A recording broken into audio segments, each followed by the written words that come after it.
क्या हमारी सरकार के पास वो विजन है या वो विजन नहीं है जहां हम चीजों को पटरी पर दोबारा वापस ला पाए? प्रोफेसर अरुण कुमार। देखिए, विजन जो हमारी अर्थव्यवस्था में चल रहा है उसको मैं सप्लाई साइड इकोनॉमिक्स बोलता हूं, कि वो सप्लाई साइड इकोनॉमिक्स के विजन में बिजनेस को फायदा पहुंचाया जाए, उनका प्रॉफिट बढ़ाया जाए, और फिर उससे उनको लगता है कि ग्रोथ होगी और ग्रोथ होने से एम्प्लॉयमेंट जनरेशन होगी। ये बात तभी वैलिड है जबकि आपकी डिमांड सही हो, और डिमांड में ही हमारे यहाँ परेशानी है। क्योंकि जैसे कि आरबीआई के आंकड़े बता रहे हैं कि जो हमारा कंज्यूमर कॉन्फिडेंस है जो 105 पे होता था जनवरी 2020 में पैंडेमिक के पहले, वो गिर के 50 पहुंच गया था बीच में, अब वो 60 के करीब है। यानी अभी कंज्यूमर कॉन्फिडेंस वापस नहीं आया है। तो कंजम्पशन जो हमारे अर्थव्यवस्था में है वो उतना नहीं बढ़ा है जितना बढ़ना चाहिए था। उसके चलते हमारा कैपेसिटी यूटिलाइजेशन गिर गया। यानी कि जब बिजनेस जब पूरा प्रोड्यूस नहीं करता तो उसका कैपेसिटी यूटिलाइजेशन कम हो जाता है, और कैपेसिटी यूटिलाइजेशन 70 से कम चल रहा है। जब कैपेसिटी यूटिलाइजेशन 70 से कम होगा तो इन्वेस्टमेंट उतना नहीं होगा जितना होना चाहिए, तो ग्रोथ हमारी थमने लगेगी। और जब कंजम्पशन गिरा हुआ होगा, इन्वेस्टमेंट गिरा हुआ होगा, तो हमारा ग्रोथ नहीं हो सकता है। और जो सरकार के आंकड़े हैं ग्रोथ के, मैं बार बार कहता हूं कि वो आंकड़े सही नहीं हैं। जब सरकार कह रही है 7-7.5% का ग्रोथ है, मेरा मानना है उसमें आंकड़े असंगठित क्षेत्र के तो आते ही नहीं है। और इसलिए क्योंकि असंगठित क्षेत्र को अगर जोड़ लिया जाए तो इस समय हमारा रेट ऑफ ग्रोथ 0% या नेगेटिव के करीब होगा, वो 7%, 7.5% नहीं होगा। तो इसलिए जो अर्थव्यवस्था है उसमें जो स्ट्रेटजी अडॉप्ट की गई है, pro business supply side economics rather than demand side, हमें डिमांड साइड पे कंसंट्रेट करना चाहिए, लोगों के हाथ में पैसा देना चाहिए, लोगों की जो डिमांड बढ़ानी चाहिए, रूरल एम्प्लॉयमेंट गारंटी स्कीम बढ़ाना चाहिए। जैसे कि बार बार कहा जा रहा है कि अर्बन एरिया में, सिटीज में रोजगार बढ़ाना बहुत जरूरी है। यहाँ पे शिक्षा है, स्वास्थ्य है, जैसे मैंने कहा कि लेबर इंटेंसिव सेक्टर्स में पैसा बढ़ाना चाहिए, माइक्रो सेक्टर के लिए पैसा बढ़ाना चाहिए, और जीएसटी में रिफॉर्म करना चाहिए। ये सब जब होगा तभी हमारी नीतियां सही पटरी पे आएंगी। अभी जो विजन है वो एकदम फ्लॉड है, उसकी वजह से परेशानी हमारी और बढ़ती चली जाएगी। ठीक है प्रोफेसर मेहरोत्रा, आप प्रोफेसर अरुण कुमार जी की बात से सहमत है? नीति जो है, विजन जो फ्लॉड है ही नहीं, विजन ही नहीं है। नहीं, कतई है, नामो निशा ही नहीं है, दूर दूर तक, मतलब दूरदर्शिता हीन नीतियां हैं, स्ट्रैटेजी का नाम ही नहीं है। मैं आपको याद दिला दूं आशुतोष कि यही सरकार थी जिसने 1 जनवरी 2015 में योजना आयोग को भंग कर दिया था। जो संस्था हमारे देश में 70 साल से स्थापित थी, जिस संस्था ने, मैं आपको ये थोड़ा सा इस परिप्रेक्ष्य समझना बहुत हमारे लोगों को जरूरी है। एशिया में आपको ऐसा कोई देश नहीं मिलेगा जहां पर योजना आयोग जैसी एक संस्था ना मिले। और यही कारण है कि East Asia, South East Asia, China, इन सारे देशों की जो ग्रोथ रेट है वो प्लान डेवलपमेंट के द्वारा ग्रोथ रेट सस्टेन की गई, और आज भी वो नियोजित ढंग से अपनी पंचवर्षीय योजनाएं चलाते हैं और वार्षिक योजनाएं चलाते हैं।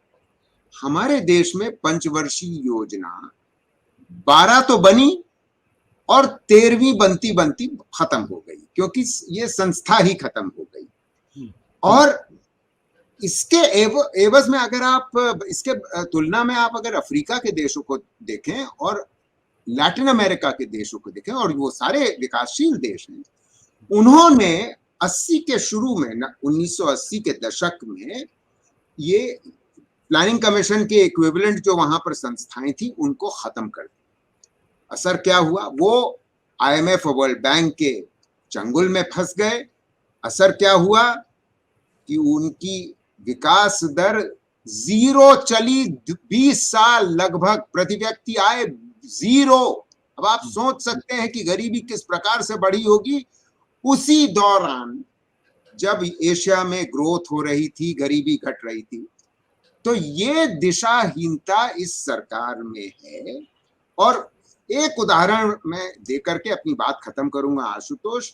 केवल 2019-20 का वर्ष जो है फाइनेंशियल ईयर, उस साल में कॉर्पोरेट टैक्स इन्होंने घटा करके अपना 1.5 लाख करोड़ 1,40,000 करोड़ का नुकसान केंद्र सरकार ने अपना किया। उसी साल इन्होंने पेट्रोल और डीजल पे टैक्सेस के द्वारा 3,34,000 करोड़ कमाए और हर साल 2016 के बाद इन्होंने 3-3.5 लाख करोड़ कमाए हैं, जिसकी वजह से जब से ये सरकार आई है, मैं आंकड़े मेरे सामने हैं, 26 लाख करोड़ 26.5 लाख करोड़ इन्होंने कमाए हैं केवल डीजल और पेट्रोल पे, यानी कि इनडायरेक्ट टैक्सेस पे, यानी कि आम आदमी की जेब काटी जा रही है और 8 साल से काटी जा रही है।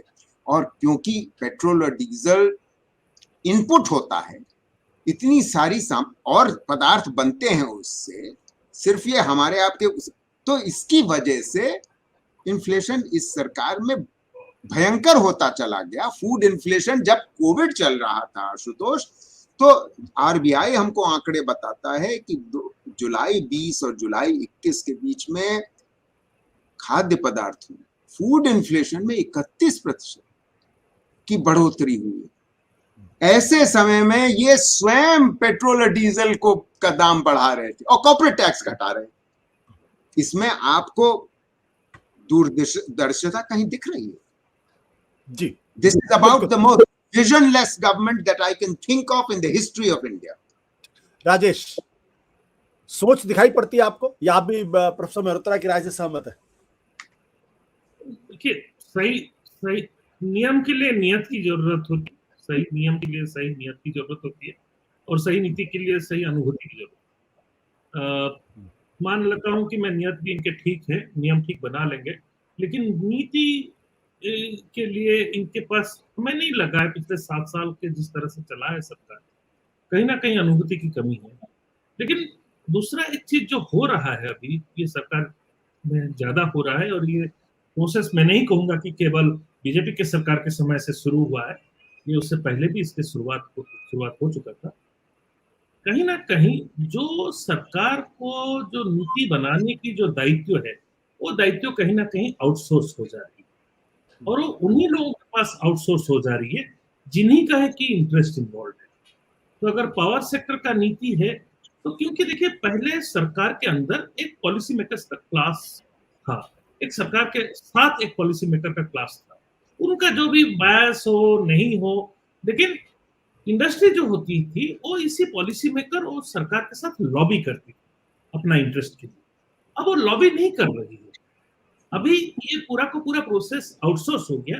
वही इंडस्ट्री नीति बनाती है और यहाँ पर कोई डिबेट होने का नहीं होता है, वो एक जगह जाता है, वहां सबमिट हो जाता है और उसका इम्प्लीमेंटेशन हो जाता है। ये हकीकत आज के डेट पर ये सरकार खुद की नीति खुद नहीं बना रही, नीति जो है वो आउटसोर्स हो चुका है, वो सबसे बड़ा दिक्कत का बात है। तो इसीलिए इसका सुधार आशुतोष अर्थनीति में नहीं है, इसका सुधार राजनीति में है।